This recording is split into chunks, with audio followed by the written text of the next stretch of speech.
Muy buenas tardes, mis amados hermanos, bendecidos con toda bendición. Abba Padre, amén. El día de hoy vamos a continuar con esta serie que lleva por título La Carta de la Gracia. Y el día de hoy, mi amado hermano, vamos a hablar sobre el capítulo 3, versículos 24 al 31, amén. Entonces, la palabra de Dios dice en el nombre del Padre, se lee en el nombre del Padre, del Hijo y del Espíritu Santo, amén. Dice de la siguiente manera: siendo justificado gratuitamente por su gracia, mediante la redención que es en Cristo Jesús, a quien Dios puso como propiciación por medio de la fe en su sangre, para manifestar su gracia a causa de haber pasado por alto, en su paciencia, los pecados pasados, con la mira de manifestar en este tiempo su justicia, a fin de que Él sea justo y el que justifica al que es de la fe de Jesús. ¿Dónde pues está la jactancia? Queda excluida. ¿Por cuál ley? ¿Por la ley de las obras? No, sino por la ley de la fe. Concluimos pues que el hombre es justificado por fe, sin las obras de la ley.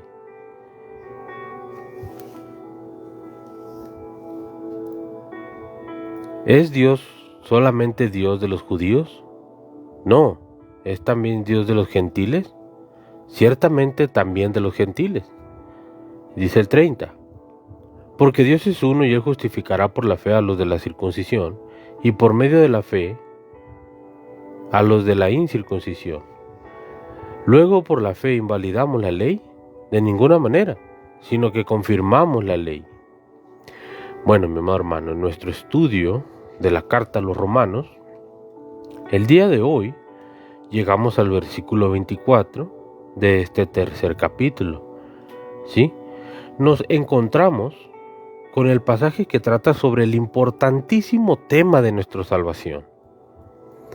En esta parte en particular se habla sobre la justicia de Dios, que es y cómo la podemos obtener por medio de la fe, y únicamente por medio, fíjate bien, del Señor Jesucristo. Ahora, voy a anotar aquí algo que quizá te obliga a retroceder un poco, o nos obliga a retroceder un poco y mencionar nuevamente el tema de la justicia, que ya lo vimos casi desde el capítulo 1 hasta el capítulo 2. Entonces, hay mucho que decir en realidad sobre este asunto, pero el ser justo quiere decir básicamente estar bien, o quiere decir también estar en una buena relación con Dios. Y somos hechos justos con Dios en sus propios términos y de acuerdo a sus normas, no a nuestras normas ni a nuestros propios términos, mi amado hermano. ¿Sí? Es todo con los propios términos de Dios. ¿Sí? Dios también provee la justicia que nosotros no podemos proveer por nosotros mismos. Eso es imposible, Dios lo hace posible. Entonces, nosotros, por ende, no podemos ser salvos por medio de la perfección que Dios mismo tiene que exigirnos a nosotros.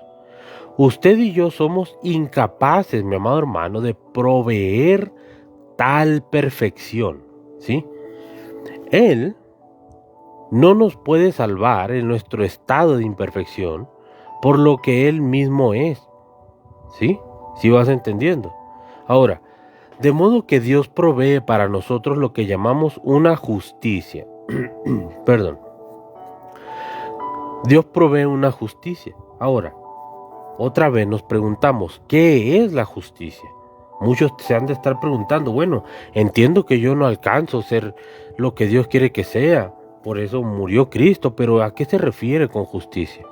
Mira, veamos algunas definiciones dadas por grandes hombres del pasado, que nos pueden servir de mucha ayuda con esta pregunta de saber qué es la justicia. Entonces, la justicia de Cristo viene a nosotros por medio de la fe en Cristo y se ha definido en varias maneras. Vamos a ir con William Cunningham. Este es un pensador del pasado. Y él lo explicó así: bajo la ley, dijo William, bajo la ley Dios requirió justicia del hombre. Bajo la gracia, Él provee la justicia para el hombre. La justicia de Dios es esa justicia que su propia justicia le hace requerir. Mira, es una definición sencilla, pero profunda lo que dijo William Cunningham. Pero mira, el teólogo Charles Hodge dio esta definición.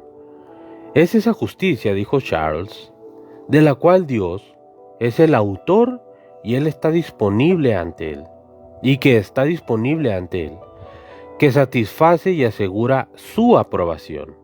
Mira, hay un profesor también que presentó una definición y dijo, el profesor Brooks dijo, es esa justicia que el Padre requiere, en la cual el Hijo se convirtió y de la cual el Espíritu Santo nos convence y que la fe nos asegura. El doctor Moorhead, que ya he hablado de él en el capítulo 1 y 2 de esta serie, dijo, la suma total de todo lo que Dios manda, requiere y aprueba, y Él mismo provee. Esto lo dijo sobre la justicia, ¿sí? Y personalmente no creo que pueda definirse mejor de lo que estos eruditos lo han hecho, ¿sí? Pero mira, como hemos visto, esta justicia es conseguida y asegurada por la fe misma, no por las obras, ¿sí? Escuchemos una vez más la lectura de los versículos 22 y 23 de este capítulo 3, que dice de la siguiente manera: la justicia de Dios, por medio de la fe en Jesucristo, para todos los que creen en Él, porque no hay diferencia, por cuanto todos pecaron y están destituidos de la gloria de Dios. Otra traducción lo expresa de la siguiente manera.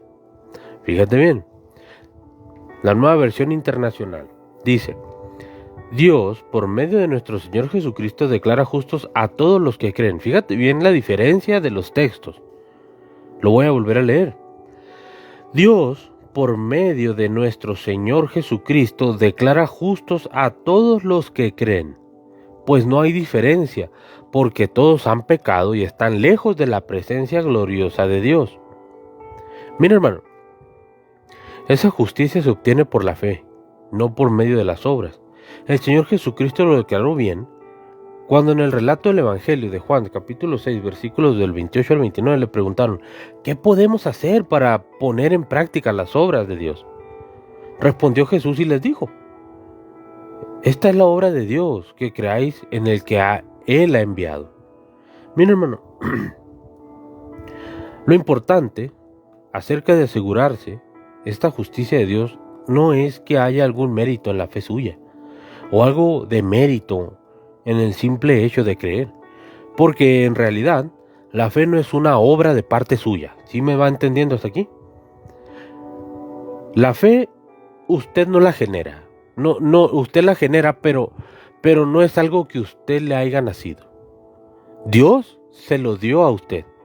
En el momento que usted creyó, en ese momento el primer don que se le fue atribuido a usted fue la fe. Porque sin fe es imposible arrepentirse de los pecados, sin fe es imposible agradar a Dios y sin fe es imposible llegar al arrepentimiento. Vamos, ¿estamos de acuerdo? Entonces, lo importante es el objeto de la fe. El gran predicador supremo, este es un gran predicador que se llama Charles Spurgeon, que yo en realidad me encantan las predicaciones de él, y él lo explicó de la siguiente manera, fíjate. Dijo así en una de las predicaciones que yo escuché de él, y me atrevió a poner un poquito en este mensaje que yo te estoy impartiendo. Dijo: no es su esperanza en Cristo lo que le salva. Fíjate bien cómo lo dijo. No es su esperanza en Cristo lo que le salva, es Cristo. ¿Sí? No es su alegría o satisfacción en Cristo lo que salva, es Cristo. Fíjate bien, no es su fe en Cristo lo que le salva, aunque sea el instrumento de salvación, sino la sangre y los méritos de Cristo. ¿Sí? Deberíamos de recordar bien estas aclaraciones, amado hermano. Mira, ahora vamos a pasar a considerar lo que dice el versículo 24 de este capítulo 3 de la epístola a los romanos, que dice: siendo justificados gratuitamente por su gracia, mediante la redención que es en Cristo Jesús. Esta palabra, mi amado hermano, gratuitamente, en este versículo es la misma que usó el Señor Jesús cuando dijo en el capítulo 15 del Evangelio según San Juan, en el versículo 25, donde dijo: sin causa me odian. Fíjate bien, sin causa me odian, es decir, gratuitamente me aborrecieron, ¿sí? Y quiere decir que no tenían motivo ni base para ello, para aborrecerlo. Y lo que Pablo está diciendo aquí es: siendo justificados sin causa, gratuitamente, ¿sí? Es decir, que no tenemos una explicación para ello.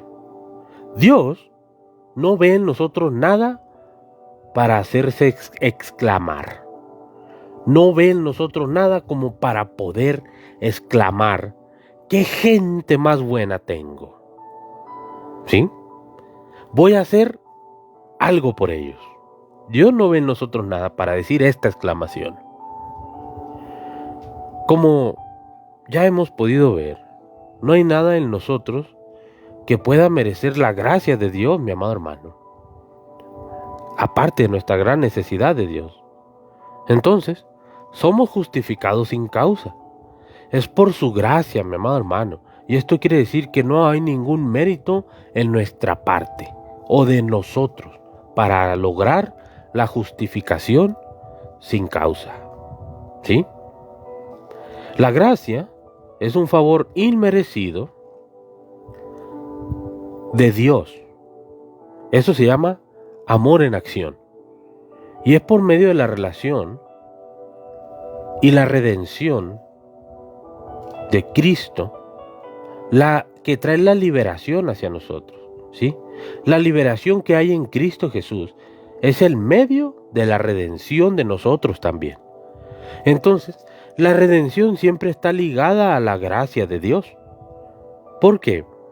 La razón por la cual Dios nos salva es esa. Es simplemente porque Cristo nos redimió. Cristo pagó el precio. Él murió en la cruz para hacer provisión de esa gracia para nosotros. La justificación por fe es mucho más que la sustracción de nuestros pecados, o sea, el perdón. Es la adición de la justicia de Cristo.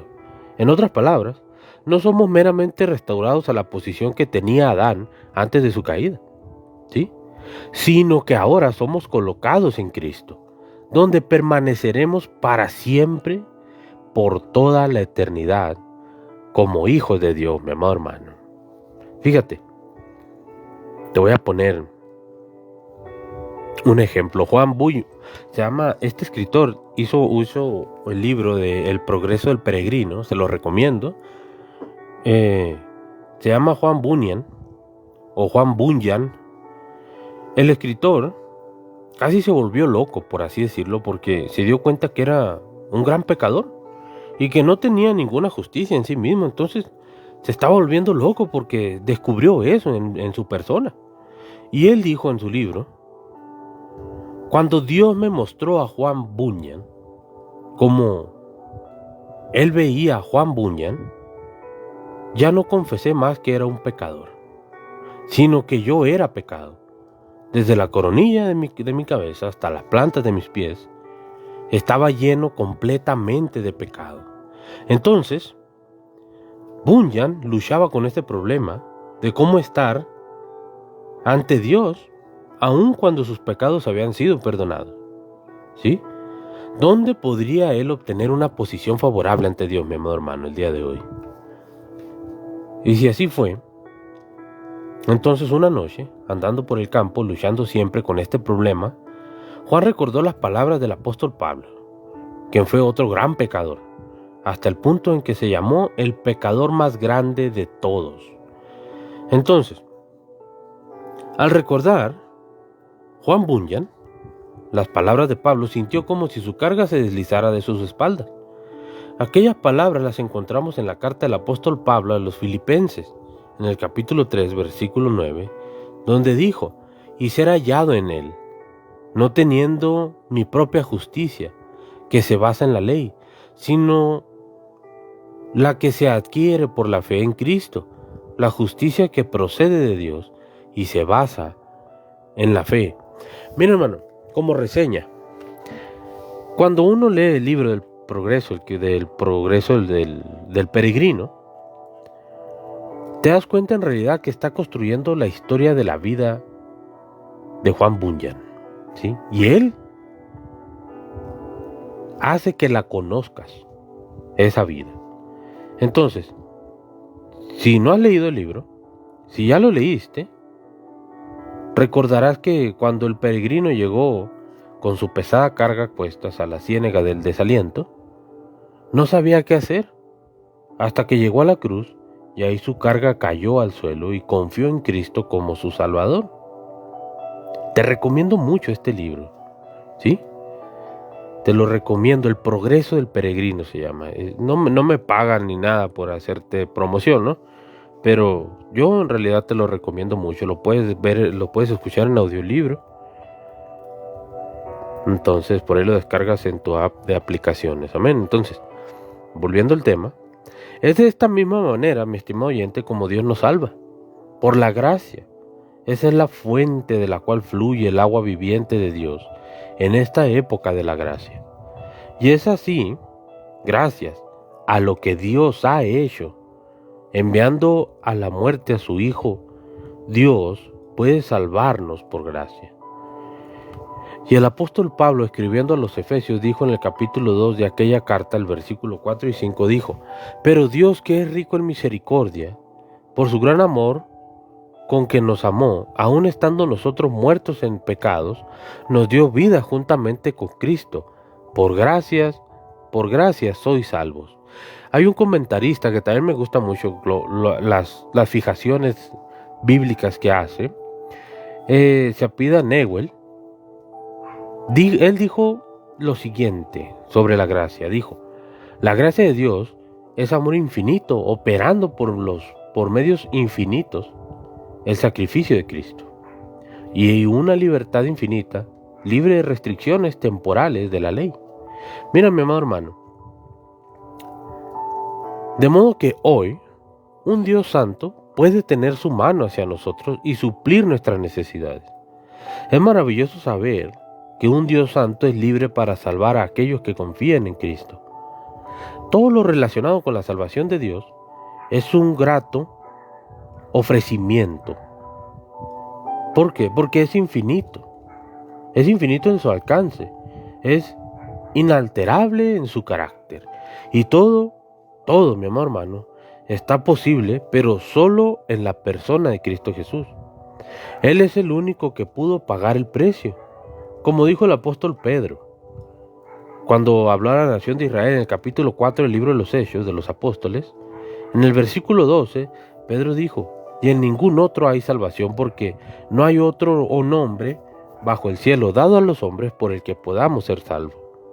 Ahora, en los versículos 25 y 26 de este capítulo 3 de la carta a los Romanos tenemos lo siguiente.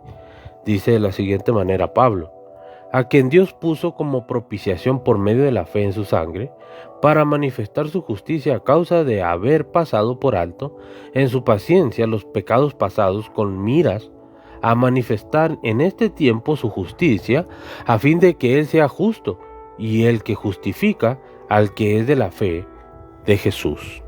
Otra versión dice, esta versión, nueva versión internacional: yo te recomiendo mucho que uses dos Biblias cuando estés leyendo la Biblia, porque la Reina Valera 1960 pues habla como hablaban en 1960 los españoles, y así la tradujeron, ¿sí?, en el idioma castellano de ese tiempo.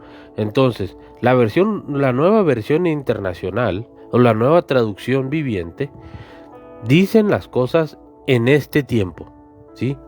Escriben en este tiempo a nosotros. Puede decirse que es una versión latina. Entonces, mira, dice: Dios hizo que Cristo, al derramar su sangre, fuera el instrumento del perdón. Este perdón se alcanza por la fe. Así quiso Dios demostrar su justicia y mostrar que si pasó por alto los pecados de otro tiempo fue solo por su paciencia. Y que Él, siendo justo también, en el tiempo presente declara justos a quienes creen en Jesús. ¿Ves que está más claro, hermano? Por eso muchas veces la gente no entiende las interpretaciones bíblicas, porque en realidad no entienden lo que están hablando. Pero si agarras una versión más nueva, te vas a dar cuenta y vas a entender, vas a expandir tu conocimiento con lo que Dios quiere hablarte en ese momento, ¿sí? Entonces, vamos a observar que la sangre nos habla de su vida. Dijo el autor de Hebreos en el capítulo 9, 22, en el versículo 22 dijo: sin derramamiento de sangre no hay perdón. O sea que la vida de Jesucristo fue entregada. Encontramos en estos versículos el meollo del asunto, la sustancia misma de la teología, como lo llamaba alguna persona por ahí. Entonces,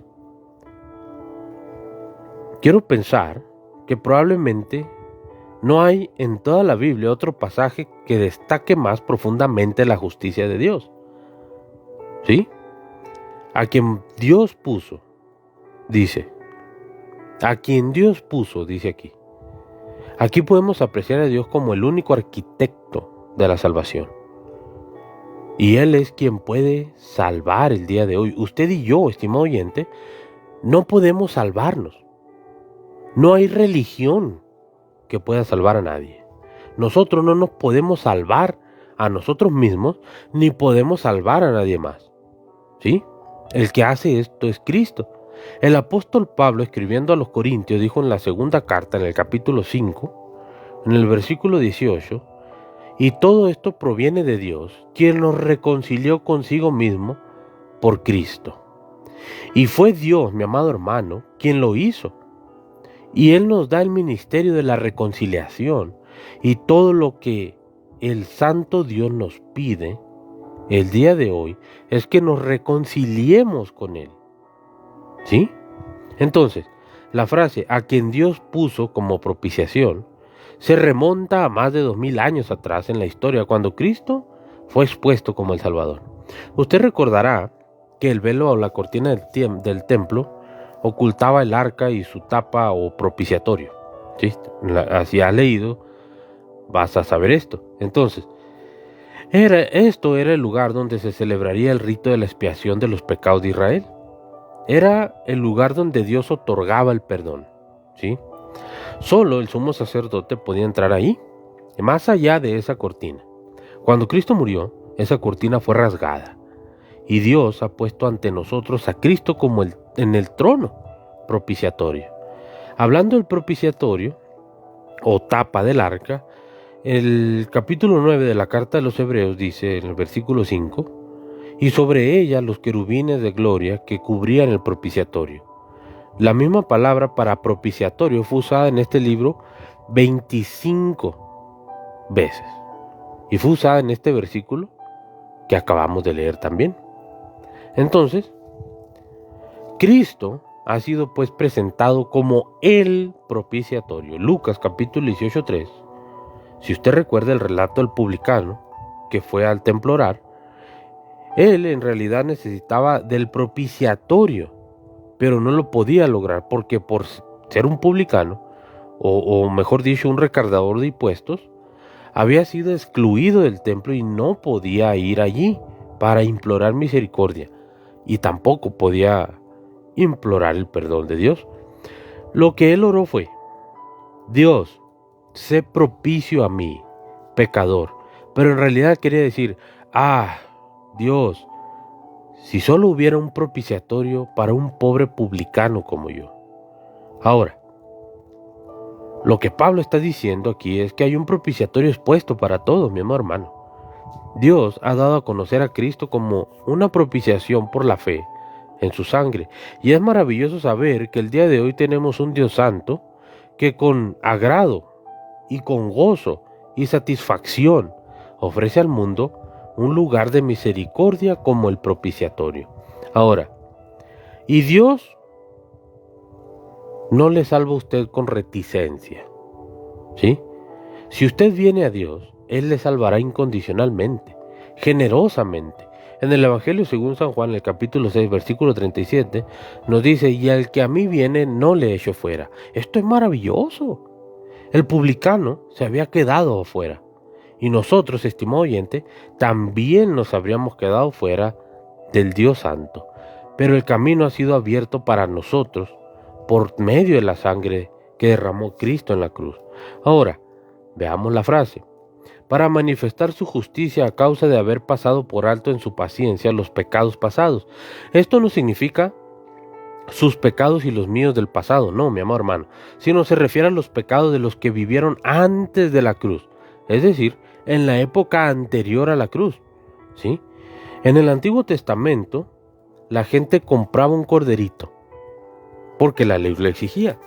El corderito del sacrificio estaba señalado en efecto hacia la venida de Cristo.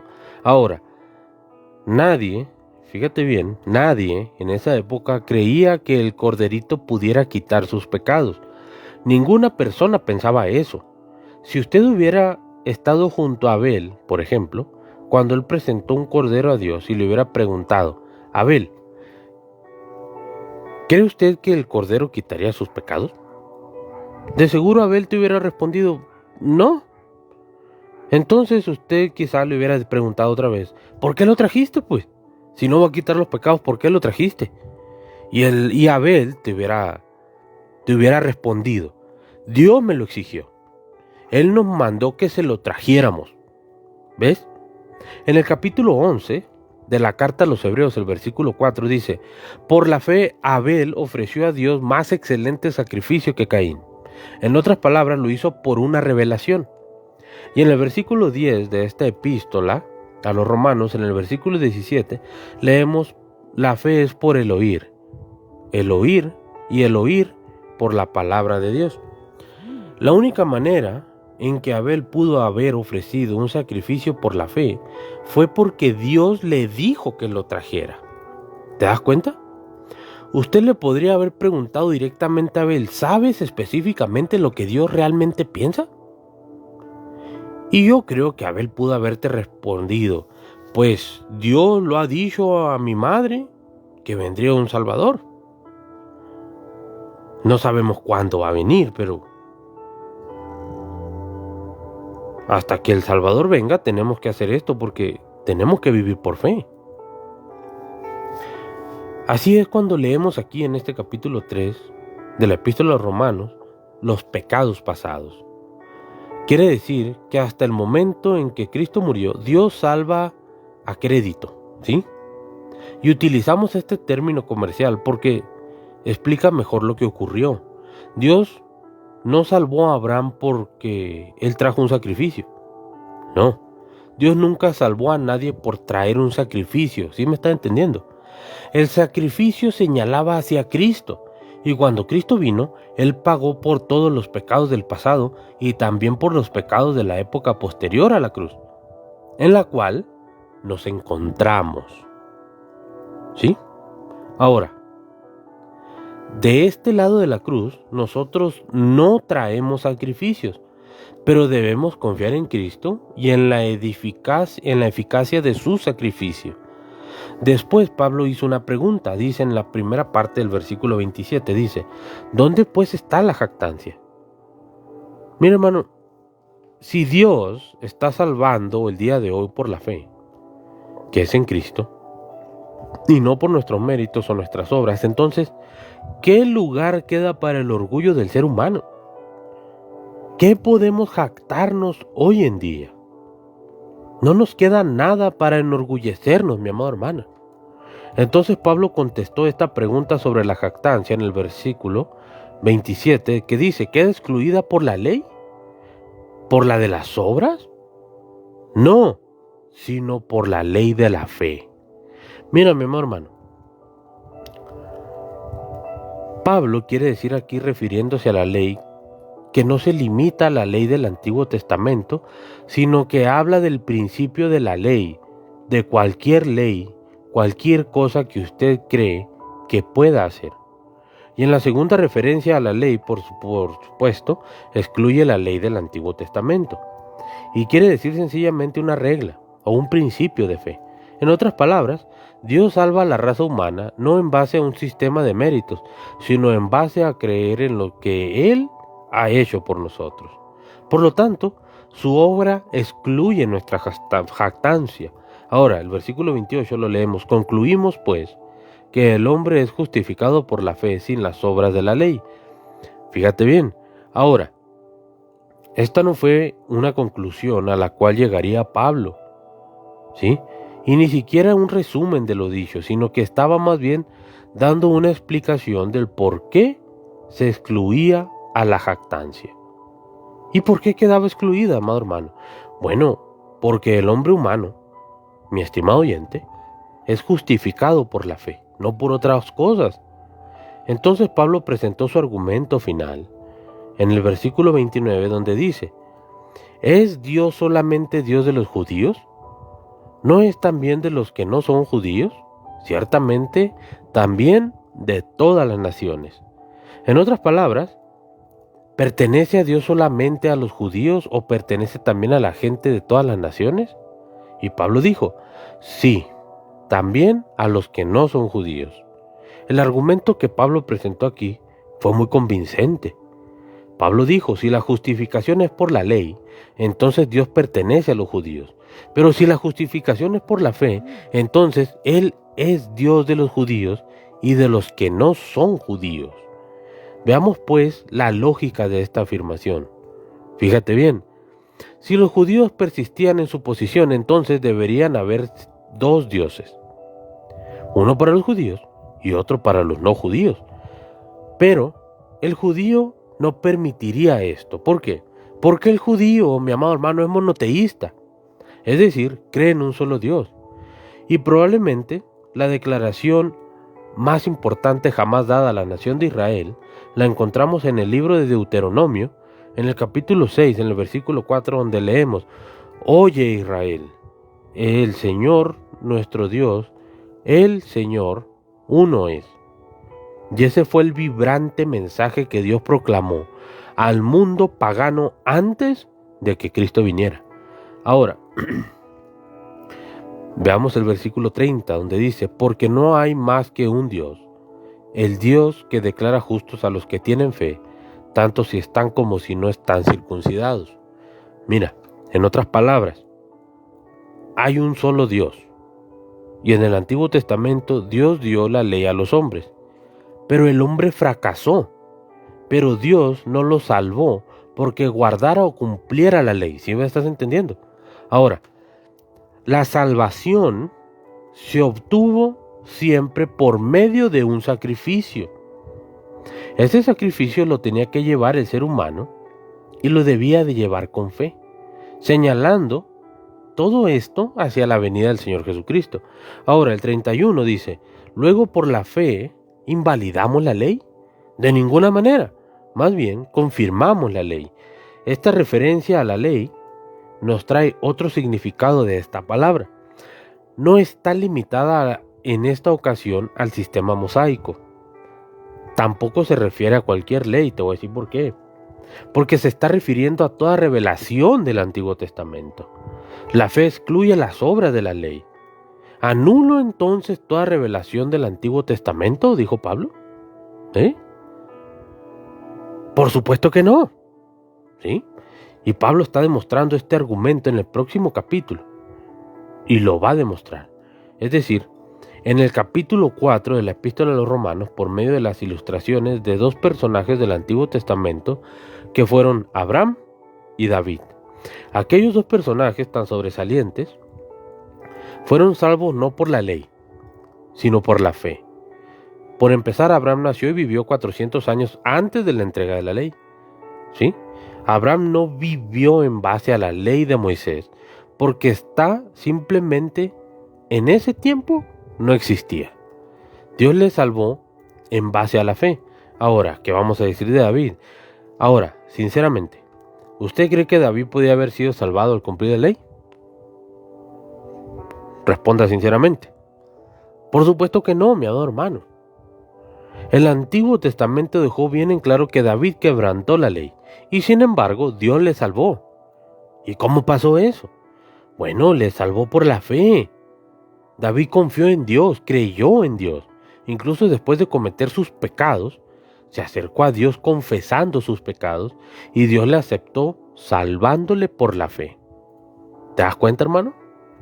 Mira, cuando usted y yo asumimos que somos pecadores y nos acercamos a Dios confiando en el Señor Jesucristo como nuestro Salvador, indiferentemente de quién seamos, dónde nos encontremos y en qué condición nos hallemos, Dios nos salva. Porque hoy Dios juzga al ser humano frente a una sola cuestión. ¿Cuál cuestión es esa? Entonces, esa cuestión es la siguiente pregunta. ¿Qué harás con mi hijo que murió por ti en la cruz? Mi hermano, este es el tema del día de hoy. Nos vemos el día de mañana